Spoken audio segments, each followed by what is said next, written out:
Have you ever felt your words fall flat, leaving your message misunderstood?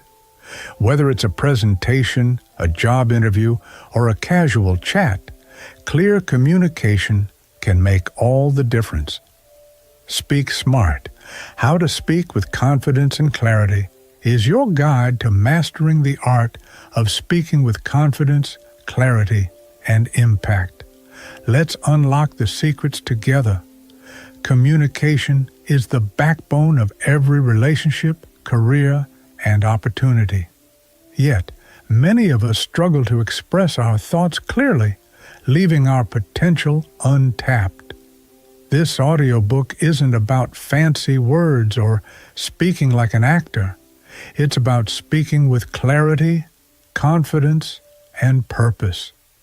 Whether you're an experienced speaker or someone who gets nervous in front of a crowd, this guide provides practical steps to transform the way you communicate.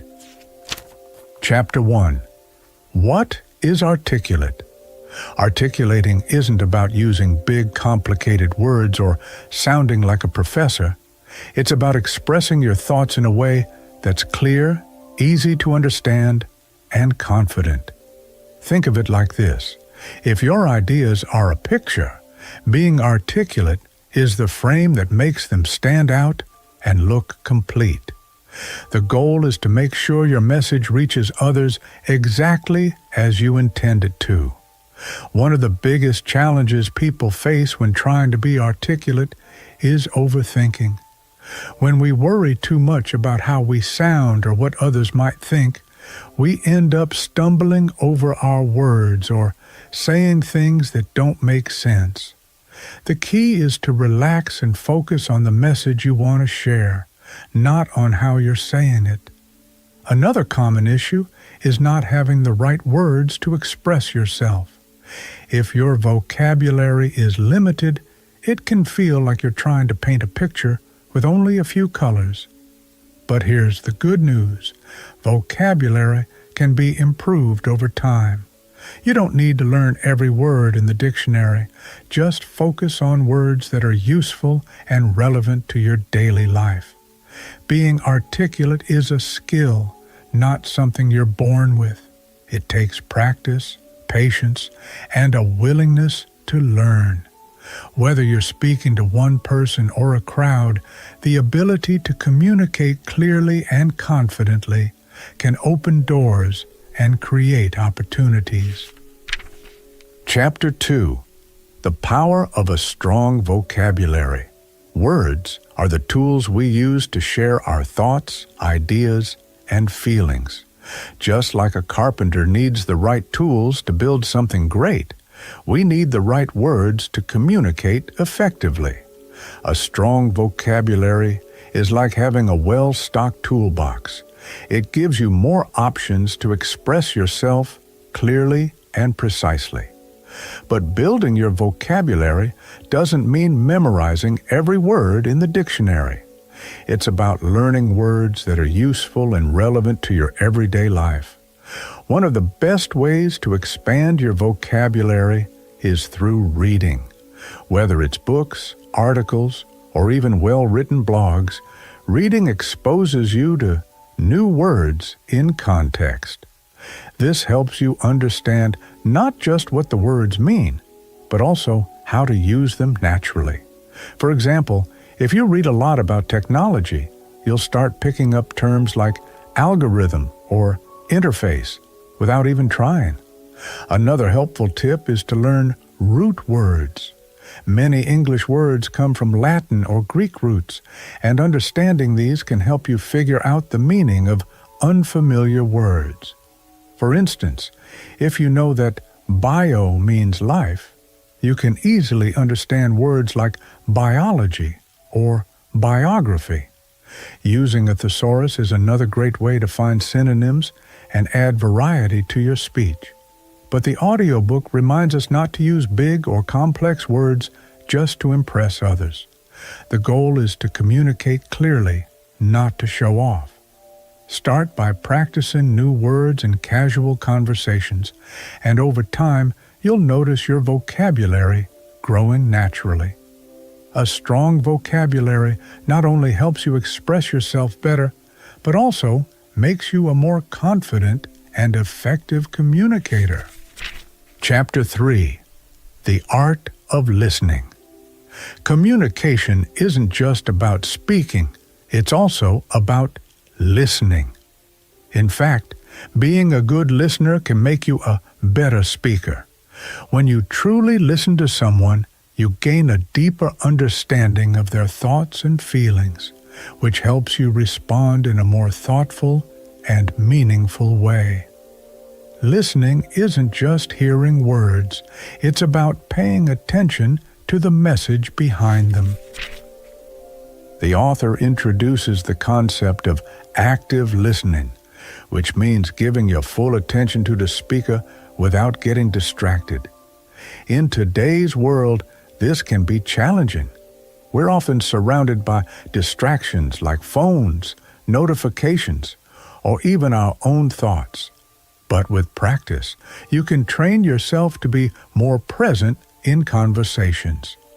One simple way to do this is by asking questions. When you ask questions, it shows the speaker that you're engaged and interested. It also helps clarify anything you might not have understood. Another helpful technique is paraphrasing. This means repeating what the speaker has said in your own words. It not only shows that you're listening, but also gives the speaker a chance to correct you if you've misunderstood something. For example, if someone says, "I've been feeling really stressed at work," you could respond with, "It sounds like your job has been overwhelming lately. Is that right?" Nonverbal cues are also a big part of listening. Making eye contact, nodding, and using facial expressions to show understanding can make the speaker feel heard and valued. These small gestures can go a long way in building trust and connection. By becoming a better listener, you'll not only improve your communication skills, but also strengthen your relationships. People appreciate it when they feel heard, and being a good listener can make you a more empathetic and effective communicator. Listening is an art, and like any skill, it gets better with practice. Chapter 4. Organizing Your Thoughts. Have you ever started speaking only to realize halfway through that you've lost track of what you wanted to say? This happens to almost everyone, and it's usually because we haven't organized our thoughts before speaking. Clear communication starts with clear thinking. When your thoughts are structured, your words flow more naturally, and your message becomes easier to understand. One simple way to organize your thoughts is to create an outline.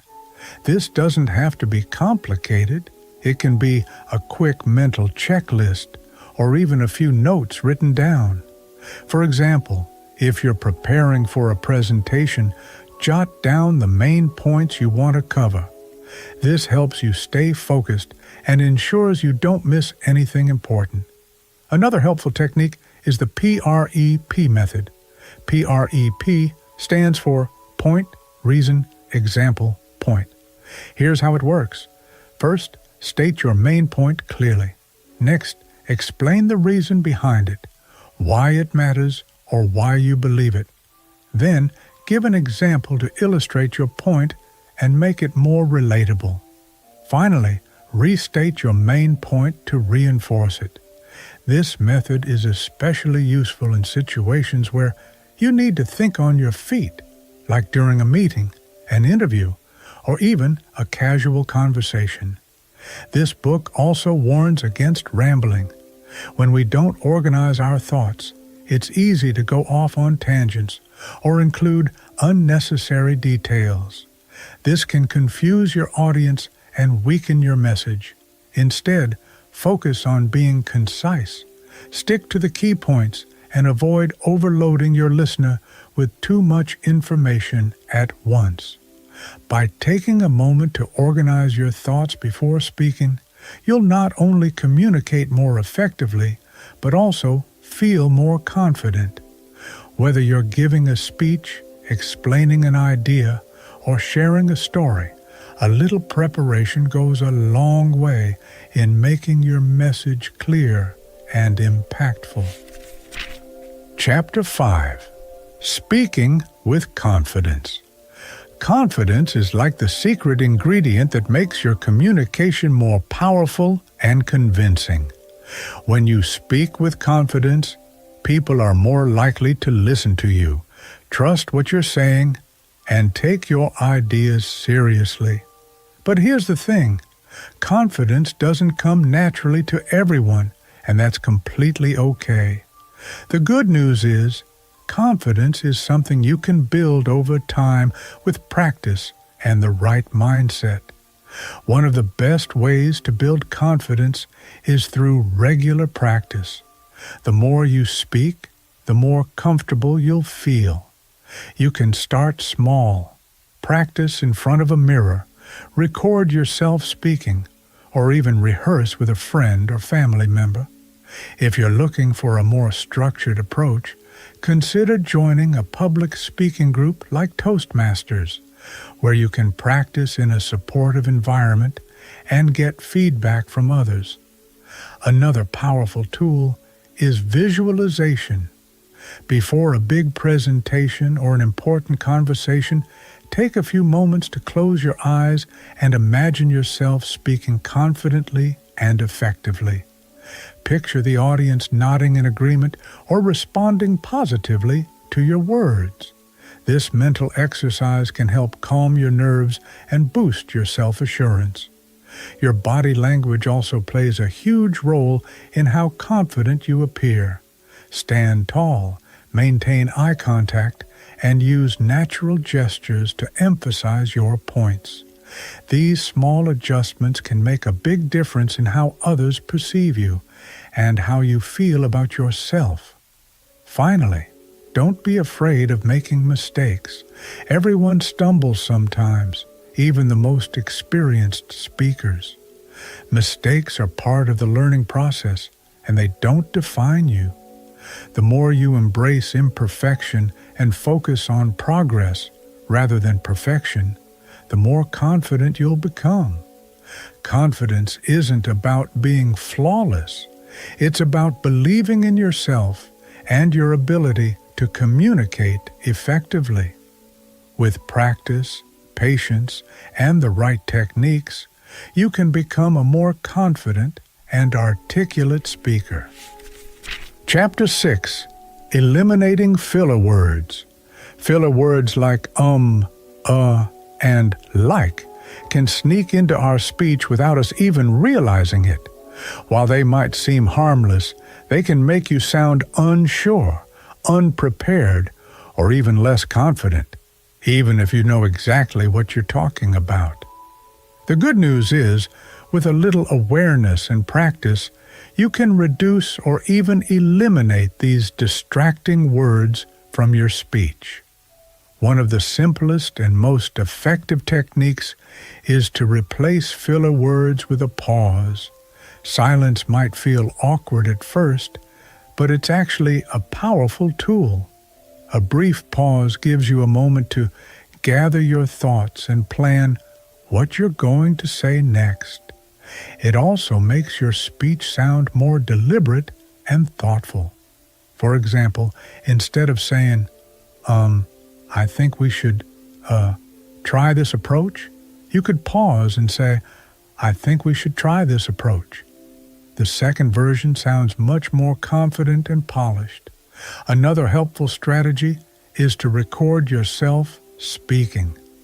This might feel uncomfortable at first, but it's one of the best ways to identify your filler word habits.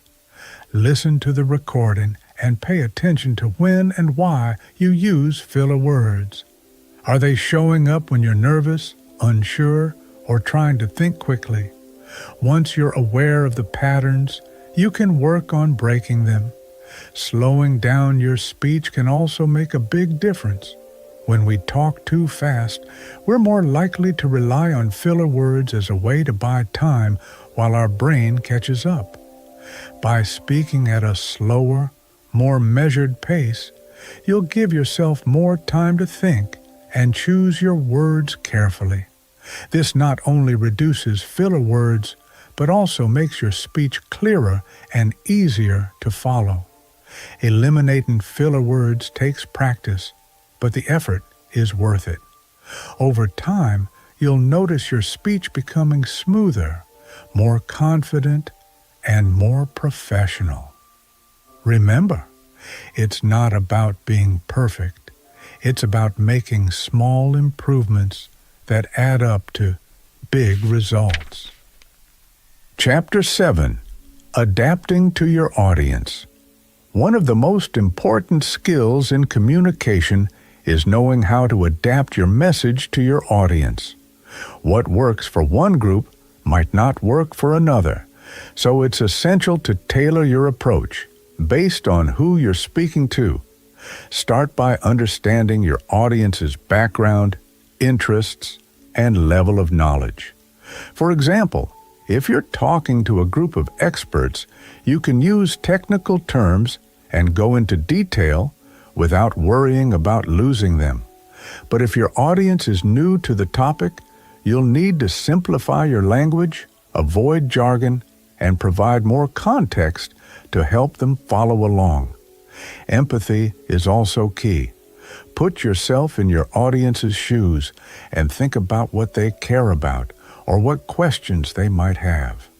Are they looking for practical advice, inspiration, or just a clear explanation?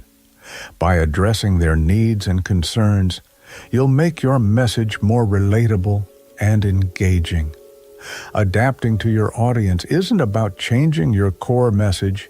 It's about presenting it in a way that resonates with them.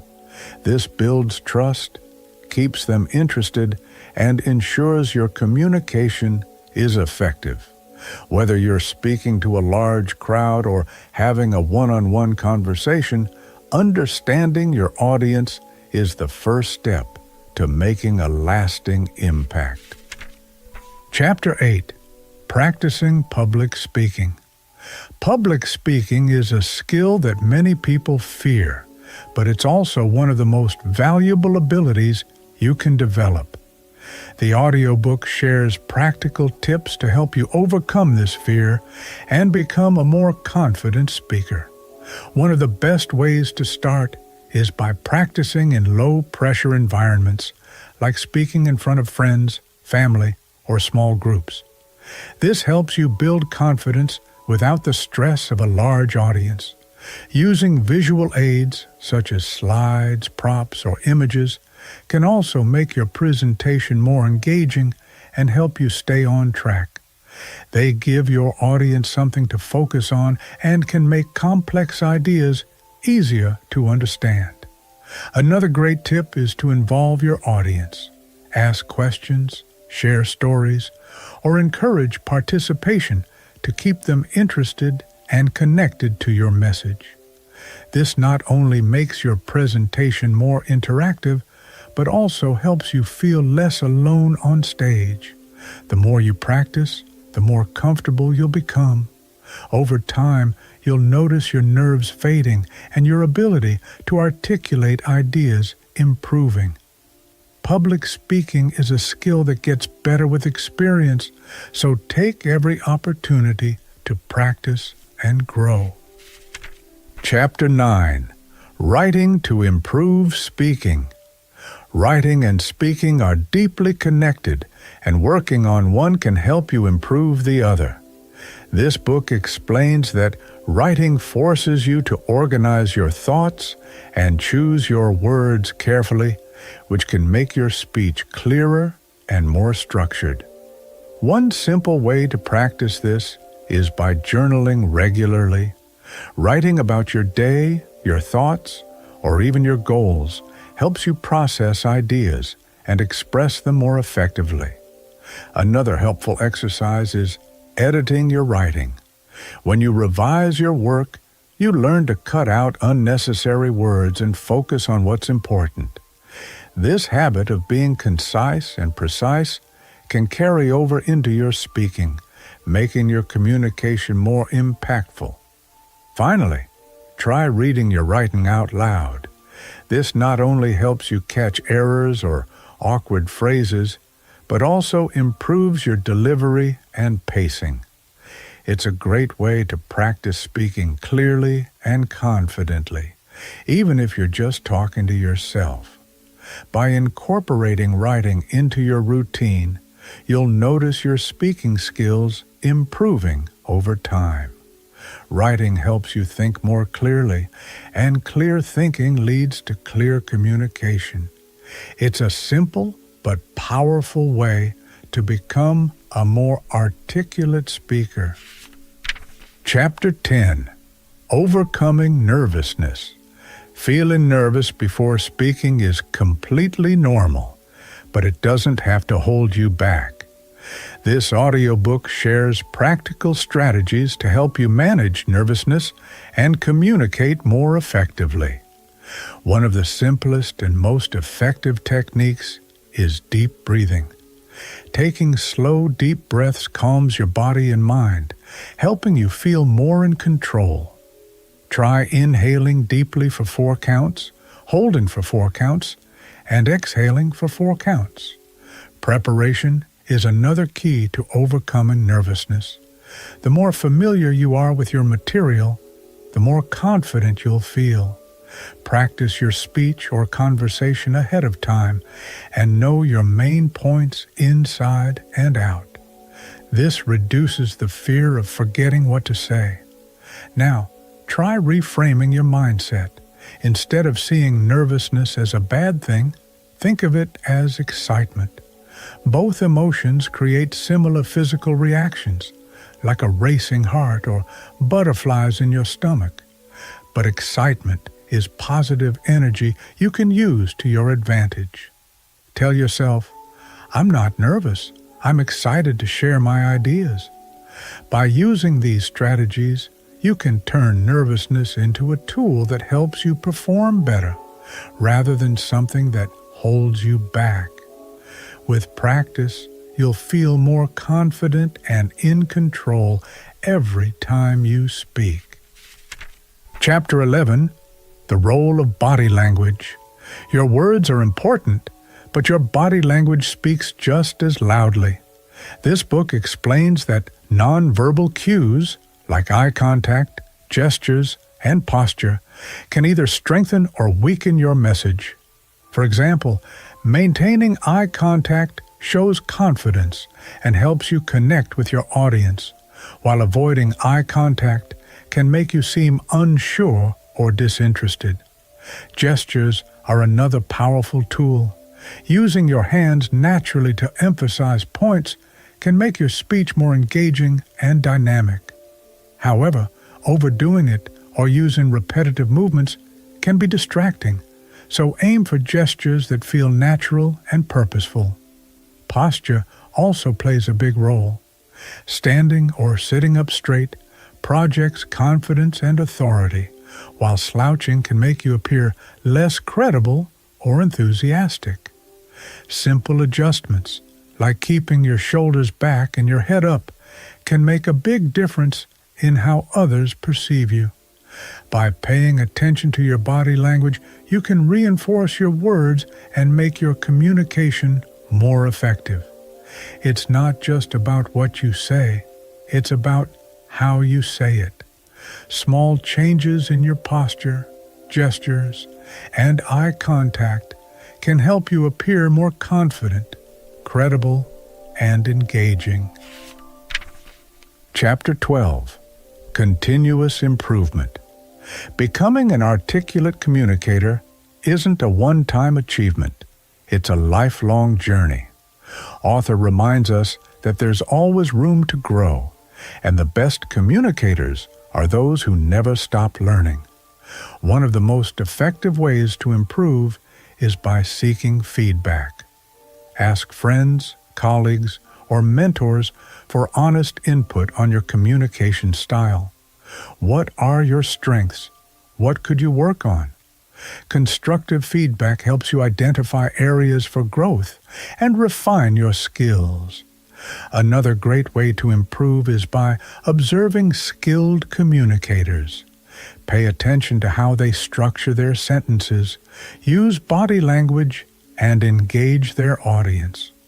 Whether it's a public speaker, a colleague, or even a character in a movie, you can learn a lot by studying what makes their communication effective. Finally, stay curious. The more you learn, the more you'll have to talk about, and the more articulate you'll become. Read books, listen to podcasts, or explore new topics that interest you.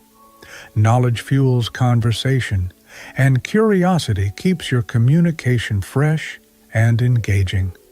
Improving your communication skills is a continuous process, but it's also a rewarding one.